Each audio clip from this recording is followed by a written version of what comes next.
Rome, dimanche 10 octobre 1982. Sur la place Saint-Pierre, le pape Jean-Paul II, en présence de plus de 200 000 fidèles, proclame saint et martyr le franciscain conventuel Maximilien Kolbe, mort en 1941 au camp d'Auschwitz à l'âge de 47 ans. 200 000 fidèles et l'homme que Maximilien Kolbe a sauvé de la mort, François Gajowniczek. Maximilien Kolbe, un saint pour notre temps difficile. Qu'est-ce qu'un saint? Un saint, c'est un homme qui a recherché la perfection de l'amour dans le quotidien de sa vie. Qui es-tu, Maximilien Kolbe? Tu es né en Pologne le 8 janvier 1894 à Zduńska Wola. Le jour même, tu es baptisé en l'église Notre-Dame de l'Assomption sous le prénom de Raymond. Tes parents, de condition modeste, habitent une maison de bois sans confort. Ils auront 5 fils, dont 2 mourront en bas âge. Pabianice, une ville ouvrière de 30 000 habitants à 20 km de Łódź. Pour améliorer leur situation matérielle, les Kolbe s'établissent ici en 1896, dans cette rue qui porte aujourd'hui le nom même de Maximilien Kolbe. Sa mère rapportera plus tard un fait advenu durant l'enfance de Maximilien. C'était à Pabianice en 1904 ou 1905. Raymond avait 10 ans et je l'avais grondé, je ne sais plus à quel sujet, et il est allé à l'église Saint-Mathieu. Quand il est revenu, il était comme différent et je l'ai obligé à me raconter ce qui s'était passé. La Vierge lui a montré 2 couronnes, une blanche et une rouge. Elle lui a souri et lui a demandé laquelle il voulait. Et il a accepté les 2 couronnes. Depuis ce jour-là, plusieurs fois, il m'a dit « Maman, prie pour que je sois martyr. » Les 2 couronnes de Pabianice, aux couleurs de la patrie polonaise. Couronne blanche, du premier appel de Marie à garder le cœur indivisé pour être tout à tous. Couronne rouge, de celui qui deviendra le premier martyr de l'amour. Jamais Maximilien n'évoquera ce secret de l'enfance. Pourtant, à Pabianice, il a déjà tout compris du chemin que Marie lui propose. Pabianice 1907. Un franciscain conventuel est venu prêcher le carême. Son message te confirme la voie à suivre. Chercher le Christ en toute créature, vivre pauvre et serviteur des pauvres en grande humilité, vivre l'appel de Dieu et les appels de son Église. Et je m'adresse ici à tous ceux qui voudraient vivre de cet idéal, qu'ils sachent que l'ordre des franciscains mineurs conventuels est prêt à les accueillir, à les instruire, à les aider à consacrer leur vie au service du Christ et de l'Immaculée. Léopoli, octobre 1907. Aujourd'hui, cette ville est située en Ukraine. Raymond a 13 ans. Dans ce séminaire commence pour lui 5 années d'études. Raymond Kolbe, élève doué en maths, c'est pitié que d'en faire un moine. Avec ardeur, Raymond se prépare à la vie religieuse. L'obéissance, ce n'est pas la servitude, mais la confiance en Dieu. Et soudain, c'est le doute. Ce n'est pas la foi qui vacille, c'est la sensibilité qui s'interroge. Comment servir Dieu et l'Immaculée de la manière la plus efficace? La carrière militaire fascine le petit Polonais patriote. Raymond hésite entre l'uniforme et la bure. Une visite de sa mère, quelques mots échangés dont nous ne saurons rien, et le choix est fait. Raymond sera franciscain.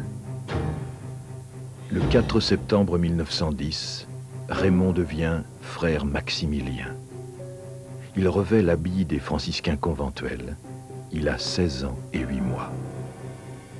Une famille nouvelle, un habit nouveau, un nom nouveau pour un combat nouveau, Maximilien est en route pour le don de soi.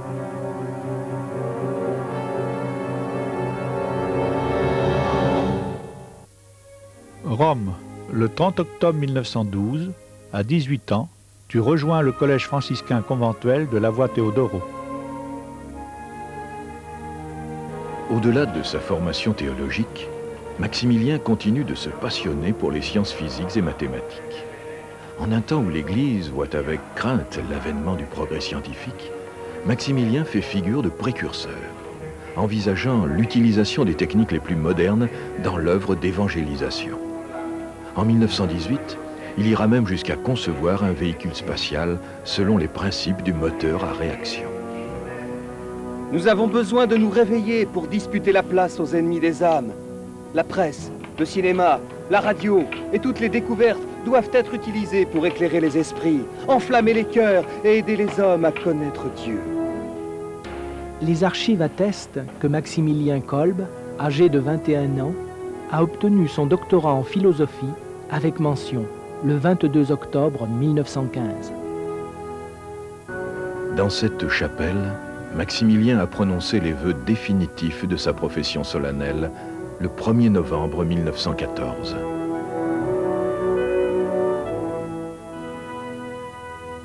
Tu ajoutes alors à ton nom celui de la petite mère que tu aimes tant, Maximilien Marie. Tu as 20 ans.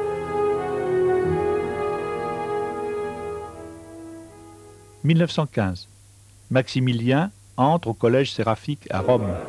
Dans le contexte d'internationalité du Séraphicum, Maximilien est devenu un religieux à l'âme universelle, brûlant du désir d'offrir la terre entière au Christ à travers l'Immaculée. 16 octobre 1917. Avant même son ordination, Maximilien va lancer son action d'évangélisation. Dans la chambre de Maximilien, aujourd'hui devenue chapelle, 7 jeunes franciscains conventuels sont rassemblés. Ils ont constitué, avec l'approbation de leur supérieur, la Militia Immaculatae, que l'on nommera en français la Mission de l'Immaculée, la MI. Le but de la MI, chercher la conversion des pécheurs et des ennemis de l'Église, se sanctifier et sanctifier tous les êtres qui sont et qui seront à travers la médiation de Marie.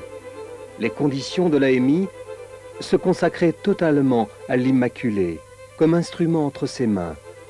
Les moyens de la MI, la prière, tous les moyens légitimes et la diffusion de la médaille miraculeuse.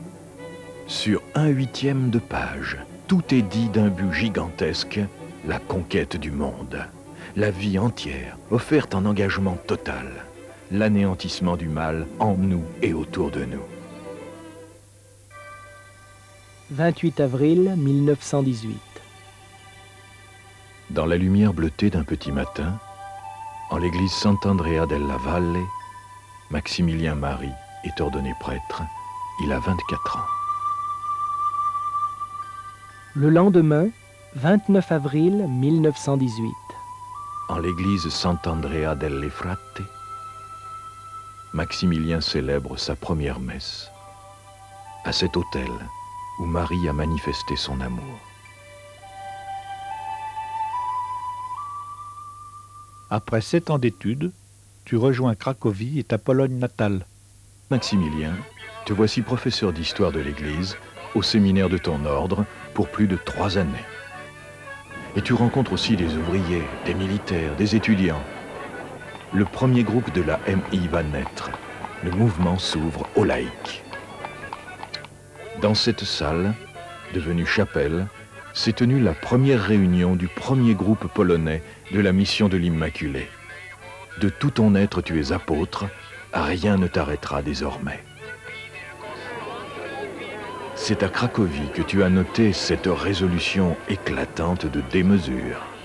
Je dois être un saint, et le plus grand possible. Chacun peut devenir un saint.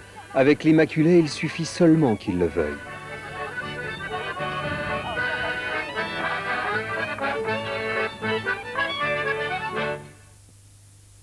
Maximilien est atteint de la tuberculose. Il fait plusieurs cures à Zakopane, mais ne guérira jamais. Cracovie, janvier 1922. Le chevalier de l'Immaculée. 16 pages, 5000 exemplaires, pour conquérir le monde. C'est le premier numéro et tu n'as pas d'argent pour conquérir le monde. Père provincial, donnez-moi votre autorisation et l'argent viendra. Et à cet hôtel, dans l'église conventuelle de Cracovie, l'argent est venu. Après ma prière, j'ai vu une enveloppe sur l'autel. Elle portait l'inscription « Pour toi, Mère Immaculée ». Le Chevalier est un mensuel qui veut s'adresser à tous en un langage simple. La presse, le cinéma, la radio et toutes les découvertes à venir doivent être utilisées pour aider tous les hommes à connaître Dieu. Grodno, 1922. C'est au nord-est de la Pologne, aujourd'hui en pays bélarusse. À la fin de l'année 1926, le Chevalier tire à 60 000 exemplaires chaque mois et la mission de l'Immaculée compte déjà 126 000 membres en Pologne. Grodno, c'est le temps de l'encre et du papier et de la joie fraternelle.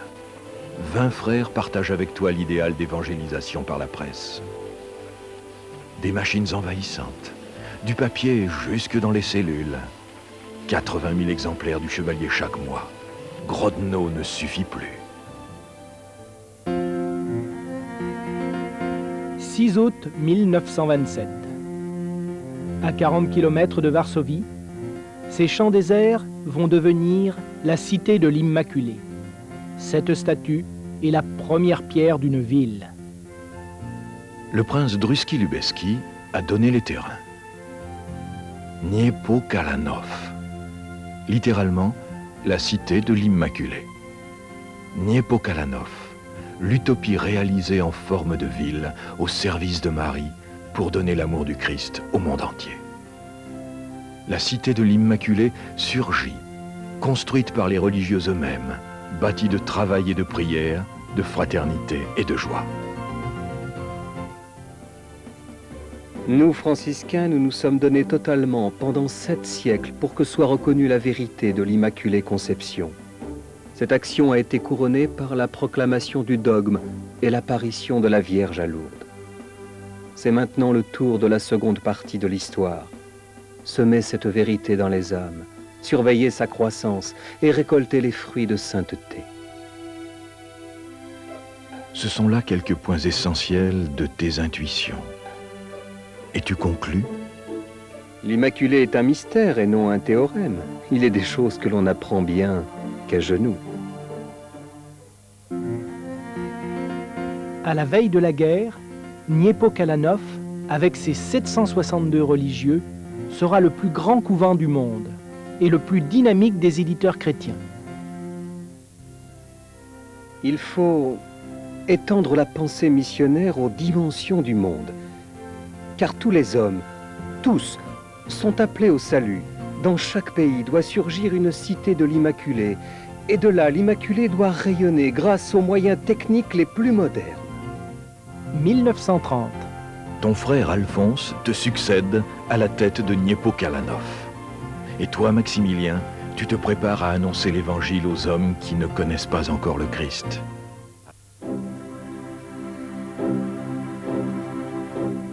Rome. Tu exposes au Père général de ton ordre tes projets missionnaires et tu obtiens l'autorisation. Cap sur l'Asie. Avril 1930. Tu débarques au Japon avec 4 autres frères pour 6 années d'un apostolat exténuant. Tu as 36 ans. Le Japon, 80 millions d'habitants, tu ne connais pas la langue, tu ne sais pas même où tu vas t'établir. Hésitation, recherche, difficulté, recherche. Monseigneur Ayazaka, évêque de Nagasaki, t'accueille comme professeur de philosophie en son séminaire. 1 mois après ton arrivée, l'impossible est réalisé. Le numéro 1 du Chevalier est imprimé en japonais à 10 000 exemplaires. Il a fallu traduire et composer à l'aide de 4000 idéogrammes d'une langue que tu ne connais pas, mais le premier numéro est paru. La cité japonaise de Marie va s'élever à Nagasaki, au flanc du mont Ikosan. Mungensai no Sono, le jardin de l'Immaculée. Déjà, les baptêmes se succèdent. Les vocations japonaises enrichissent la communauté franciscaine. Il faut ouvrir un noviciat et un petit séminaire. Mais les problèmes t'accablent. Le Japon sera le temps des épreuves. Épreuves physiques, épreuves morales. Il neige dans la baraque de bois. J'ai peur pour notre santé. Oublie-toi toi-même et pense seulement à convertir les cœurs pour l'Immaculée. Les privations sont éprouvantes. Les problèmes matériels et humains inextricables. Là-bas, à Niepokalanów, le 3 décembre 1930, ton frère Alphonse vient de mourir. Et ici, des dissensions surgissent, ajoutant la souffrance de l'incompréhension. C'est un fanatique. Il met Marie à la place de Jésus. La MI pousse sur de fausses racines théologiques. Ceux qui suivent le père Kolb vont rompre l'unité de l'ordre. La médiation universelle de Marie est incomprise. L'emploi des médias est jugé inconciliable avec l'esprit de pauvreté. Les formes de vie fraternelle que tu proposes sont trop différentes de la tradition. On te soupçonne, on te critique. Tu redeviens un simple sujet dans le couvent que tu as fondé avec la charge de la MI pour le monde entier. 1932. Te voici aux Indes, avec le projet d'une nouvelle cité de l'Immaculée. 1933. Le Seibo no Kishi, le chevalier japonais, tire à 65 000 exemplaires.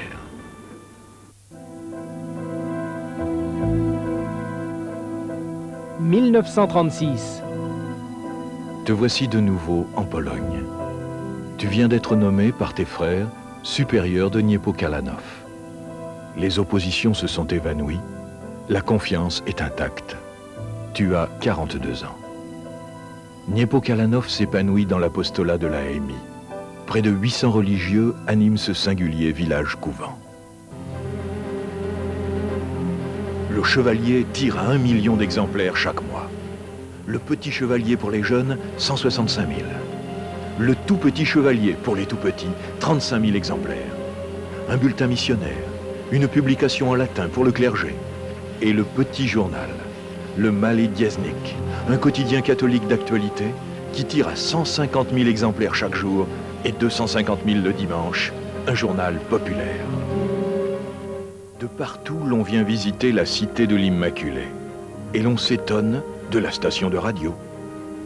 Et l'on admire l'usine électrique. On s'extasie devant une telle fraternité laborieuse et brillante. Machine coûteuse pour l'Immaculée, pauvreté franciscaine pour les frères. Septembre 1939. L'Allemagne nazie et la Russie soviétique envahissent la Pologne. Niepokalanów est bombardé, la communauté est dispersée. Arrestation, prisonniers en Allemagne. Après 80 jours d'emprisonnement en Allemagne, tous les frères sont libérés. 17 février 1941. Il est 9h45 du matin. Maximilien dicte un article au frère Arnaud. 2 voitures de la Gestapo, 4 SS, un interprète. Maximilien est dans sa cellule. Question, perquisition. Le prétexte est le prosélytisme de la presse catholique et l'enrôlement des jeunes dans la vie religieuse. Question, perquisition, rassemblement. 350 frères attendent 3 heures durant, debout dans la cour. 5 pères sont arrêtés. À midi, Maximilien quitte Niepokalanów, il n'y reviendra jamais. L'Immaculée s'occupera et se préoccupera de vous. Surtout, n'oubliez pas l'amour. À Paviak, le témoin Svatka raconte: en voyant son habit religieux, un SS l'a frappé, violemment, et il a saisi le crucifix qui pendait à sa ceinture en hurlant. Et tu crois à ça, toi? Tu crois à ça? Et le père Maximilien répondait calmement. J'y crois. Et le SS le frappait encore plus fort, en hurlant. Tu crois à ça? Et il frappait. Et le père Maximilien répondait. Oui, j'y crois. 28 mai 1941. 320 prisonniers de la prison Paviak sont dirigés vers Auschwitz. Raymond Kolb, prêtre catholique romain, numéro 16670. Maximilien n'est plus qu'un numéro. Il va être détenu ici, dans l'horreur d'Auschwitz, pendant 79 jours. En 1942, à 3 km d'Auschwitz I, sera construit Auschwitz II, Birkenau, où mourront dans les chambres à gaz 1,5 million d'hommes, de femmes et d'enfants.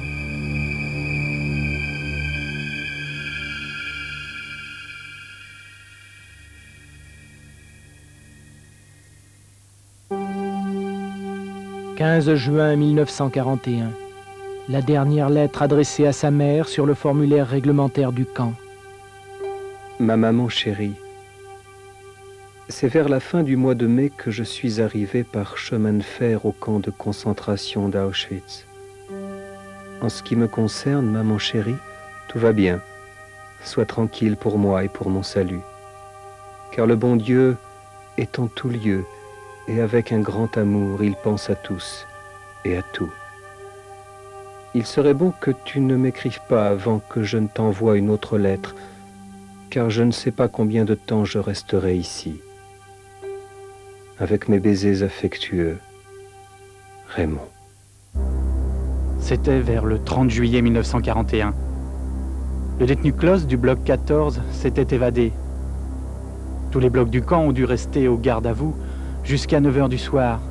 Et nous, du bloc 14, on a jeté sous nos yeux notre nourriture dans le canal. Le lendemain, nous sommes restés alignés la journée entière, sans manger ni boire. Beaucoup s'effondraient, par groupe de 2, par groupe de 3, et on les entassait les uns sur les autres. À l'appel du soir, le SS Palitsch s'est approché des prisonniers avec des gardes armés. Puisque le prisonnier évadé n'a pas été retrouvé, 10 d'entre vous sont condamnés à mourir au bunker de la faim. Toi, Non, pas moi, non. Vive la Pologne! Ma pauvre femme, mes pauvres enfants, je ne vous reverrai plus. C'était le prisonnier 5659 qui disait cela. Un sergent de l'armée polonaise, François Gajowniczek. Alors j'ai vu le père Maximilien Kolb. Je l'ai vu. Il a ôté son béret. Il est sorti du rang. Et il a dit au commandant: Je suis un prêtre catholique polonais. Je veux mourir à la place de ce père de famille. Alors s'est accompli tout le sens de la vie de Maximilien Kolb. En un geste de défi, Maximilien Kolb montrait une fois encore la mesure assignée par le défi chrétien de l'amour.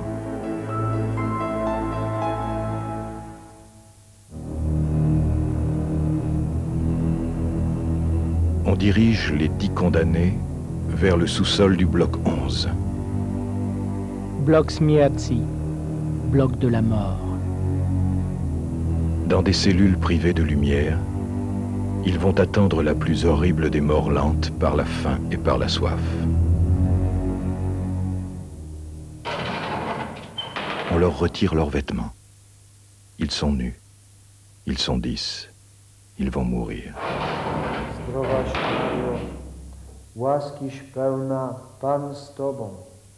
Maximilien, Maximilien, tu as sauvé la vie de François Gajowniczek.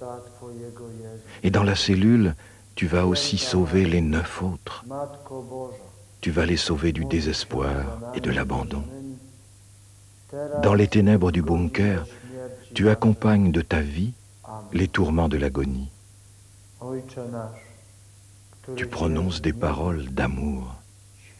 Tu dis des mots d'espérance. Jamais on n'a entendu cela à Auschwitz. Derrière la porte de fer, l'écho des prières et des chants se répand, et jusqu'au-delà des murs, jusqu'aux extrémités du camp, et jusque dans les consciences les plus hermétiques à l'amour, et jusqu'à nous qui t'entendons encore.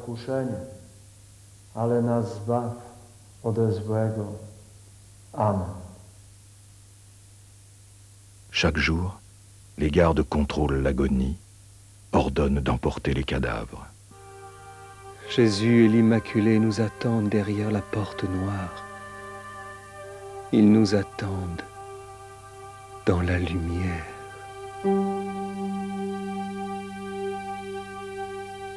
Deux semaines. L'agonie a duré 2 semaines. Quand il ne reste que 4 prisonniers vivants, parmi lesquels Maximilien, un SS entre dans la cellule. Maximilien est en prière. Il tend son bras. Une piqûre de phénol fait son œuvre de mort.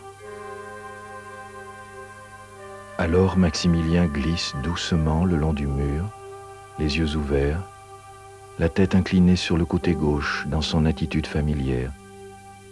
Son visage est calme, son regard doux, il est beau, caché dans la lumière.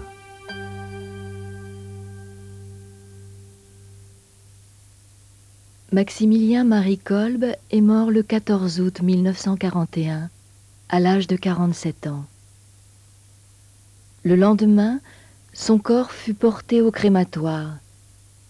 C'était le jour de la fête de l'Assomption de la Vierge, le jour de la fête de celle qu'il appelait sa petite mère. Tu n'as pas de tombe. Tes cendres sont dispersées au vent d'Auschwitz, mêlées aux cendres de millions d'autres anonymes victimes de la haine. Tu n'as pas de tombe où graver ton épitaphe, mais ta vie ne cesse de proclamer. Seul l'amour est force de création.